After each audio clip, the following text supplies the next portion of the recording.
morning, guys. I am back with my hormone report. I was with you guys probably a month ago. I just was telling you that I just finished doing the Dutch test, which is a dried urine hormone test, which is supposed to be one of the best hormone tests to do. And I got my results back. So I want you guys to join me while I get my results and take a look what goes on when you see a naturopath or a functional medicine specialist who really, again, thrive, and their expertise is in hormones. It's a really exciting ride. Now, I'm close to 59. I am postmenopausal, but I still wanted to see where my hormones lie and if there's anything I can do to optimize my health as I age. Remember, as we age, our hormones go up and down.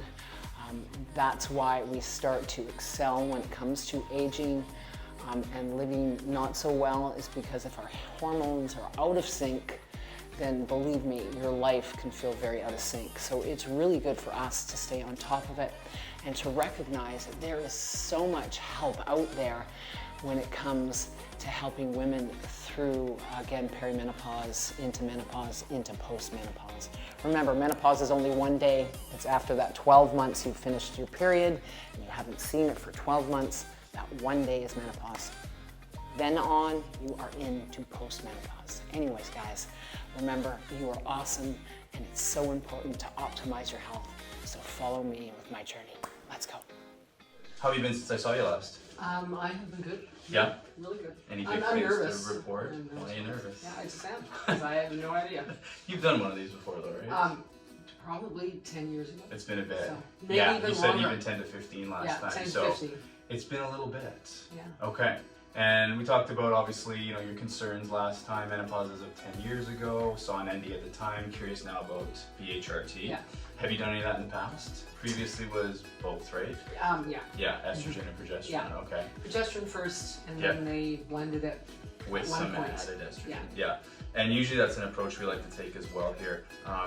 Obviously, as you go through menopause, the output of estrogen and progesterone starts to fade, and they help you feel like a woman, right? And obviously protect your bones and heart, and your brain health is really important too, right? And one kind of feeds off the other. So we're gonna go through all the results here right now. We've done what's called the Dutch test.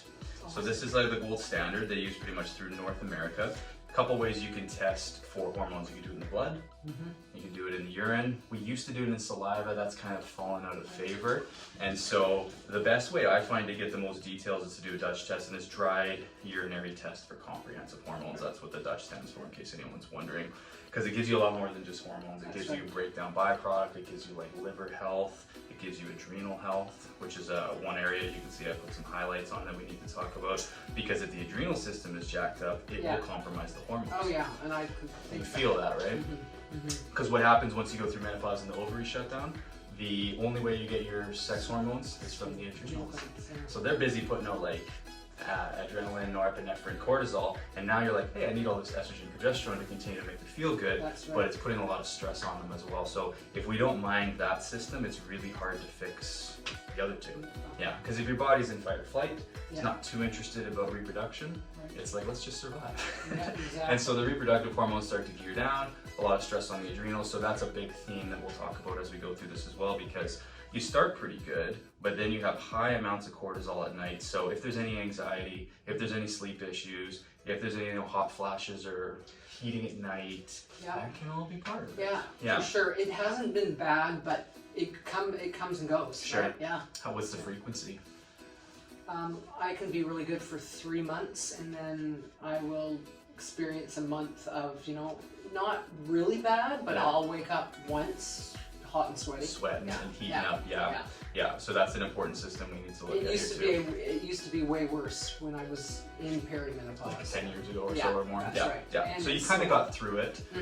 We don't like it to be hell for anyone. It is a bit of a transition. But now years later, you're kind of stuck with a little bit of lingering symptoms occasionally and a few deficiencies here that we're going to tackle first. So this first page is just a summary, and then we're going to go into detail on the following ones. So we're seeing here right off the bat estradiol, which is the most potent and usable form of estrogen in the body, is quite low.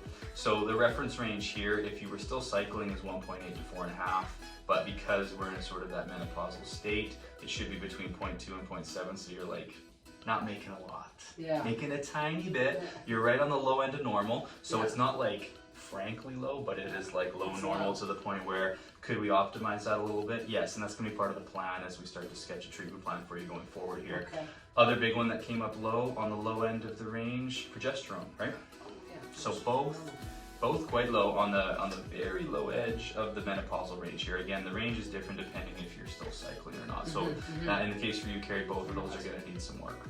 Now with estrogen, we don't usually just go right for the estrogen right off the bat. You have to prepare the body, and the reason for that is because estrogen gets broken down into byproducts that you don't want to build up in your system.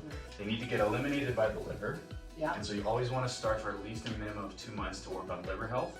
Make sure all the pathways are open so that they can get rid of estrogen byproducts so it's not building up.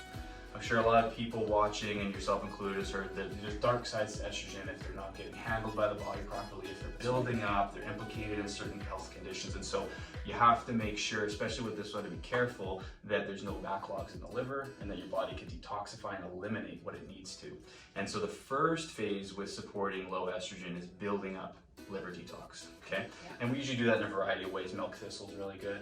Artichoke extract, glutathione. There's a lot of cool nutrients we can use to open the liver up. And then, you know, minimizing the salts on the liver, like you know, medications and alcohol and stuff. That makes it a lot harder for your body to eliminate estrogens. And what do most people reach for? Wine, right? People like a lot of wine. Drives up estrogen, hard on the liver, really hard to detoxify. And so these are some things that people need to start looking at when it comes to optimizing hormones. It's not just as simple as, hey Carrie, this is low, let's just stuff a bunch of that in your system. You make sure all the pathways are open and the lifestyle factors are in place, and then you can introduce some of that and it works wonderfully well. But if you just kind of go, oh, low here, give that, low here, give that, without any sort of attention to the whole system and the interplay between them, that's where you can get into trouble. Okay? So we're talking liver detox for about 60 days or so to make sure that that's ready for the next phase of estrogen support. Progesterone. Now, normally when I see it this low, it is good and safe to start with a little bit. I know you've done it in the past. It's a wonderful thing to take at night because it breaks down into byproducts that help with sleep, anxiety reduction, obviously for hot flashes and night sweats. That can stem from estrogen deficiency, but also from progesterone. So that's usually a safe place to start because some of the progesterone can then wash downstream and potentially support the estrogen that's low without having to start there aggressively like I was alluding to. So yeah, usually starting with some bioidentical stuff there is really, really good. Now, if the patient was younger and still cycling, maybe hasn't had kids yet and still thinking about it, you don't always jump to bioidentical progesterone. It's case by case. So in the case for you, having done it in the past with good success, 10 years further in your journey, I think it's an appropriate thing to start with some bioidentical there, but it's the younger crowd who might do herbal stuff first. You know, some herbal boosting herbs that are supportive to progesterone because they're still cycling and maybe they want to have kids down the road. Because sometimes getting people on and off BHRT at a young age is just not necessarily something you need to jump to. In your case though, probably a very appropriate thing. Because remind me, in the past it all went well? No big issues? Not at all. Very good. Sleep issues right now at all? I think, you know, if you ask any woman who's gone through menopause, I mean, there's some that probably don't, but I'd say it's maybe 10 to 20%. So I have good months and I have bad months. So it's kind of up and down. Depends, eh? Yeah, so sometimes fall asleep, sleep easy. I can fall asleep, no problem. It's not that, it's waking up in the middle of the night. Got it. Okay, and then sometimes staring at the ceiling, tossing and turning sort of thing. Exactly. Understood. Okay. Yeah, so very good one to support because like I said, it not only works on the hormones and gets rid of the hot flashes and night sweats and it's a calming, but it also helps us in sleep, which is important. It's hard to feel great. If you're not sleeping. I think most people are like, how do I tackle the day after a crappy night of sleep, right? Doesn't go well. Some good news on the first page, your testosterone levels are actually really good. And you know, for someone that, you know, is as much as you are for working out and into health and fitness, sometimes people will push too much and deplete their hormones because of that. And so it's always about finding the sweet spot with exercise, not too much, not too little, because sometimes over-exercising can tank testosterone, That's which is right. actually a really good level. So Okay. 4.9 here, I'm surprised to see that, which is really good. Now, for anyone wondering, oh, I thought this was for guys only. So women need a little bit of this Yeah. because for muscle building, for workout recovery, for That's right. energy, you still need a little bit of testosterone as a female. For sure. And then also libido and sex drive stems Yeah. from it a little bit too, Yeah. right? So if anyone is curious or having any of those symptoms, or like working out, not getting results, can't build muscle, don't feel strong, low libido, that's when you're kind of thinking, what's the testosterone doing? Right. Okay, Yeah. so not too bad in your case. So not a huge concern. We're going to be giving TLC to these two instead. Okay.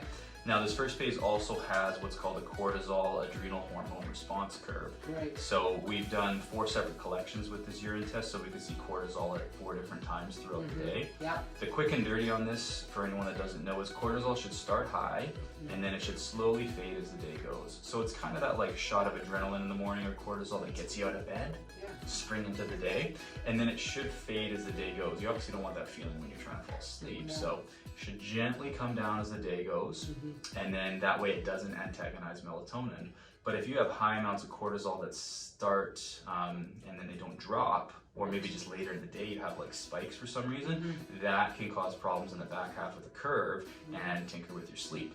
And then as I was alluding to earlier, too high a cortisol for too long throughout the day puts your hormones into a bit of just like a suppressed state, That's right. which you don't want either. Yeah. So of course we're not going to be able to avoid stress completely, Right. whether it's physical, mental, emotional, etc. But when we're running on it all the time, it has a profound impact on the hormone system. So that's why you want it at certain times and not others. Right. So when I see this for you, it starts even a little bit low. You get this huge spike by mid-morning, and then it just kind of stays that way as the day goes. So you're riding the high end of normal as the back half of the day goes. So Okay. that's what I was alluding to earlier, like if sometimes there's trouble falling asleep or you feel wired or tired is another thing people will Yeah, say. you know, I don't, like, I gotta admit, I go to sleep very easily. You shut off Yeah, okay at I night. shut off okay. That's good.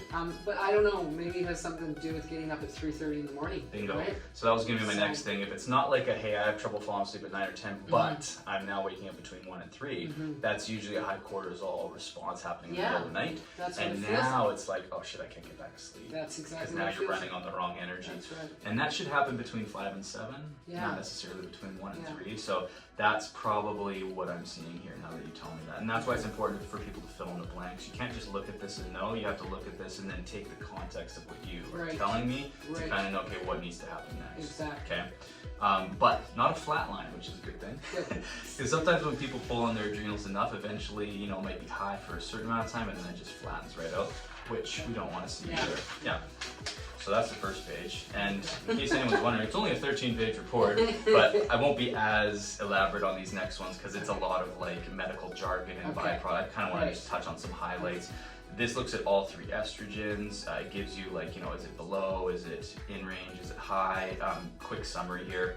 You're not making a ton of any of the estrogens. We already kind of determined on the first I page. knew So that. yeah. So as a result, your byproducts are mostly on the low end as well because that's the breakdown byproducts of these Right. ones. So we got to work on and make sure all these are getting cleared properly. But yeah, the reason you don't have a lot of byproducts is because you're not making a lot. So Yeah. again, as I was saying earlier, liver detox first, get the pathways open, then you can do a build phase. Okay, so that's coming. Yeah. And then up top here, below the reference range for your progesterone. And then we look down here, these are the male sex hormones, but again, as a female, you want a little Yeah. bit.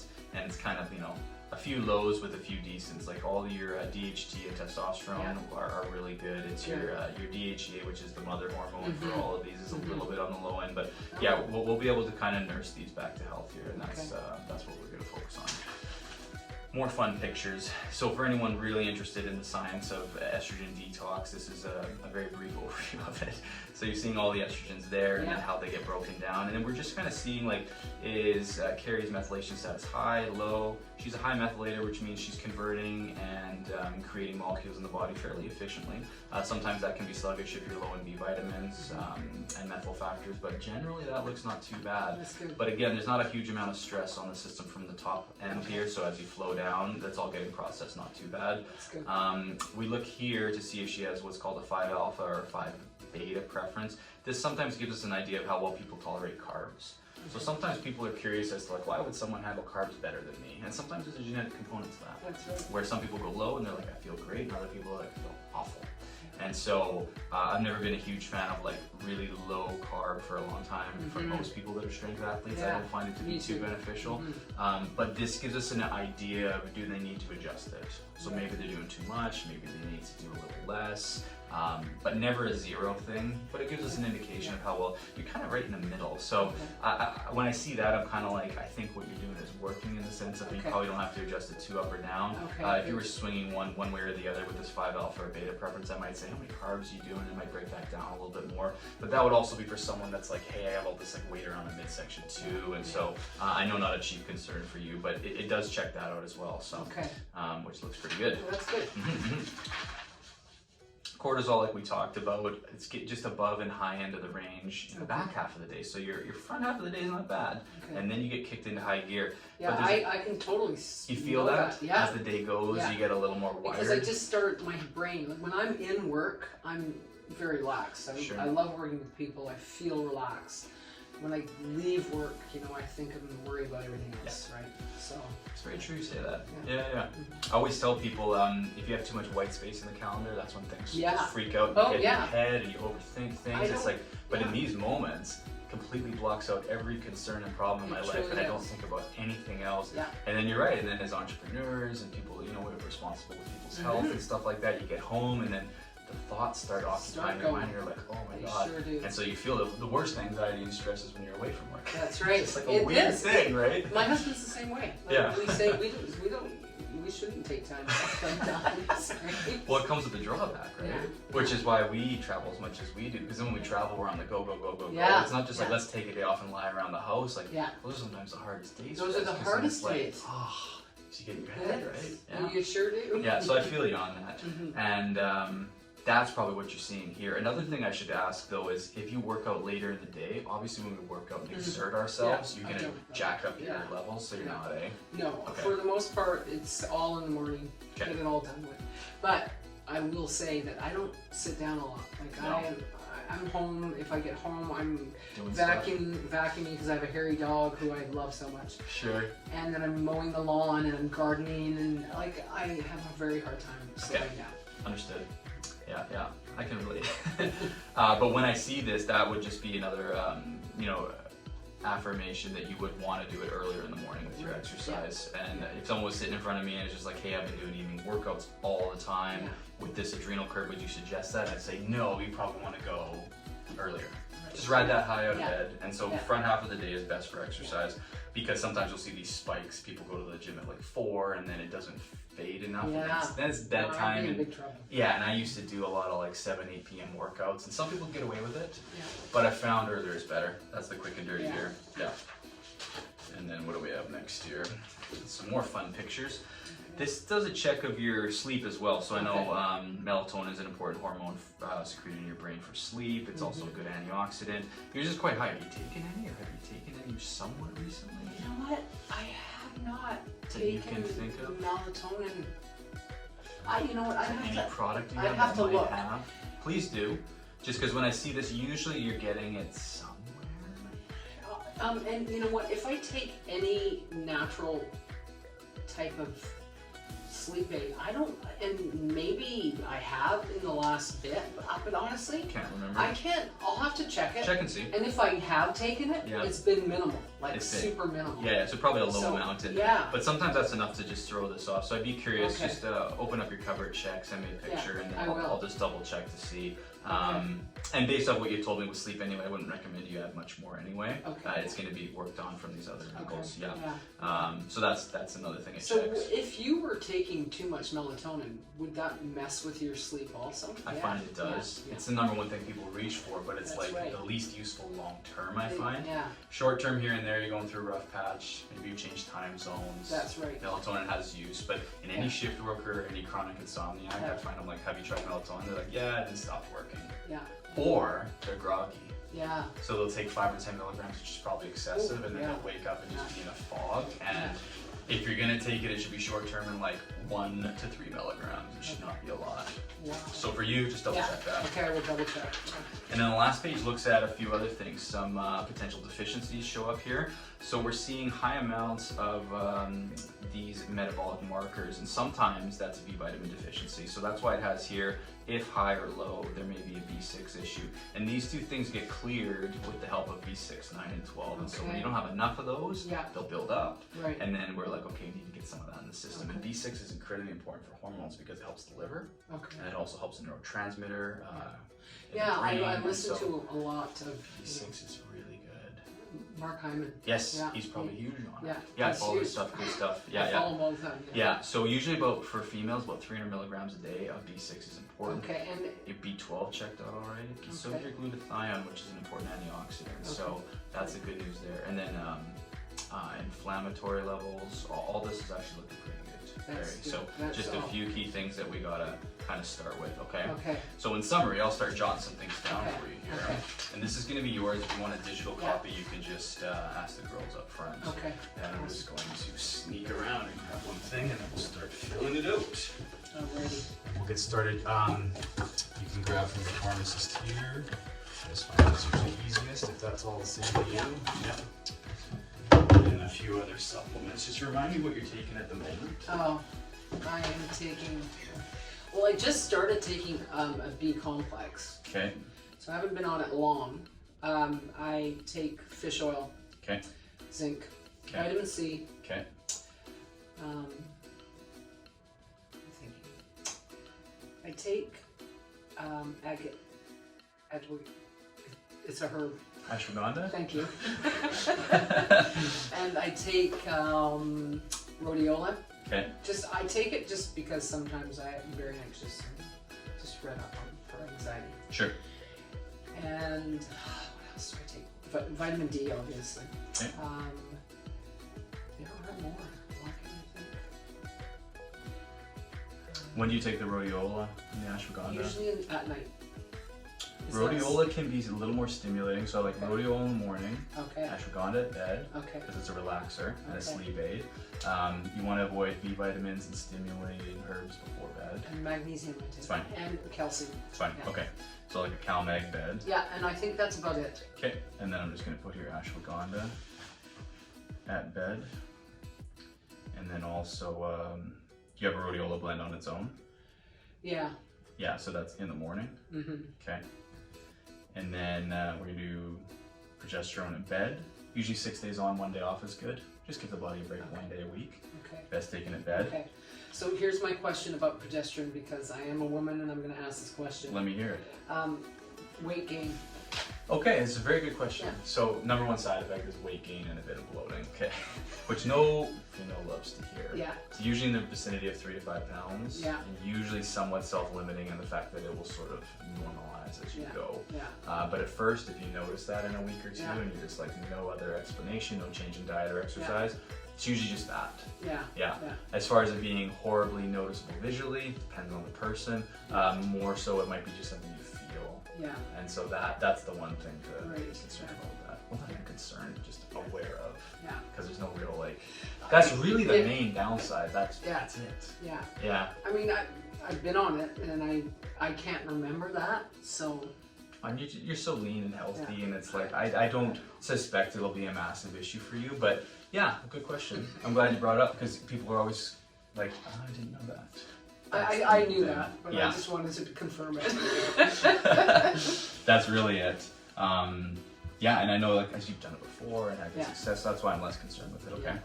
All right, I think those are the main things. Oh yeah, and then gotta get you the B6. 1 cap a day. That's first thing in the morning. 1 cap in the morning. Progesterone at bed. We'll start you off with a 90-day supply, and then after 2 months of this sort of liver pushing estrogen supportive thing, then we'll look at reintroducing that piece, okay? 1 step at a time. You don't want to tell the body to do too many things at once. And so that will be coming as well. Because like I said, the protective mechanisms of that for bone, heart, and brain health is like really, really good.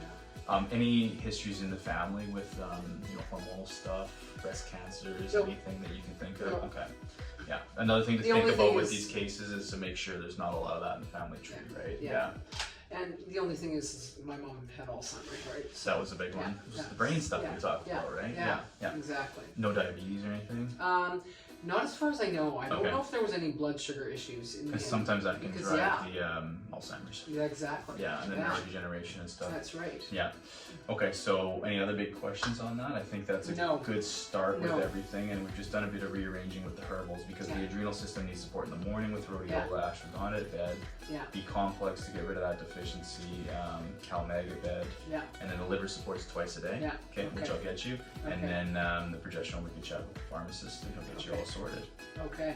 Awesome. And then aim for about a 2-month follow-up, and then we'll move into what's called phase 2 around the estrogen and liver that we'll continue with. Awesome. Cool. Okay. All right. That was it. Sound good? Yeah, it does. Okay, That good. sounds very good. Yeah. Let's stop this guy. I think we did good. Hey everybody, I hope you guys got something from that hormone panel of mine. Again, my naturopath's name is Dr. Jamieson. He is out of Polo Health in New Westminster. And I truly recommend any woman who is going through perimenopause, into menopause, through menopause, into postmenopause, if you've never had your hormones tested, I recommend that you reach out to a naturopath or a functional medicine specialist who specialize in hormones and have your hormones tested.